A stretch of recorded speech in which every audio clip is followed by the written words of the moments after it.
हो, आम्ही बघितलं आता आम्ही साहेबांना उद्धव साहेबांना भेटलेला आहे आणि हे देखील सांगितलं दक्षिणचा जो बी फॉर्म आहे तो काँग्रेसकडून दिलीप माने साहेबाला आला होता, पण तो आम्ही बी फॉर्म दिला नाही. आम्ही आघाडी धर्म पाळलेला आहे. तर उद्धव साहेब म्हणले गुड आणि तुम्ही लढा, आम्ही तुमच्याबरोबर आहे. आता कोकिळ साहेबाला त्यांनी सांगितलं आहे इथं बसून तुम्ही बैठक घ्या आणि आपल्या सगळ्या कार्यकर्त्यांना काम करायला सांगा असं त्यांनी आदेश दिलेला आहे. काँग्रेस जे आहेत दक्षिण सोलापुरामध्ये सक्रिय होऊन प्रचारामध्ये सहभागी होतात. हो, होणार. आम्ही सगळे मिळून आहे महाआघाडी म्हणून लढणार. कुठं उद्धव ठाकरे सुद्धा प्रणिती शिंदेला नाराज होताना दिसत आहेत. नाही, आता भेटलो ना आम्ही, क्लिअर सांगितलं ना. आमच्याकडं दिलीप माने साहेबाचा काँग्रेस पक्षाचा बी फॉर्म आलता. आमच्याकडनं दिलीप माने साहेबाला आम्ही फॉर्म दिला नाही. दिलीप माने साहेबांनी हा बी उमेदवार जे होता ते काढून घेतला आहे. त्यामुळे आम्ही आघाडीचा धर्म या ठिकाणी पाळलेला आहे.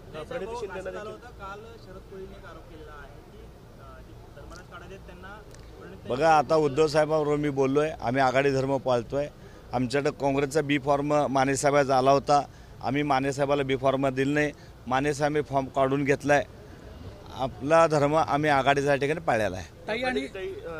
भेटण्याची शक्यता होती, आज ते येणार होते का? ताई बाहेर गावात यायला थोडं वेळ लागत आहे, म्हणून मी आणि भालके साहेब दोघं उमेदवार या ठिकाणी आम्ही दोन्ही उमेदवार उद्धव साहेबांना आम्ही भेटलेला आहे. ताई सुद्धा प्रचारात सहभागी होतील का? हो, होणार. महाआघाडीचा आम्ही सरळ धर्म पाळणार.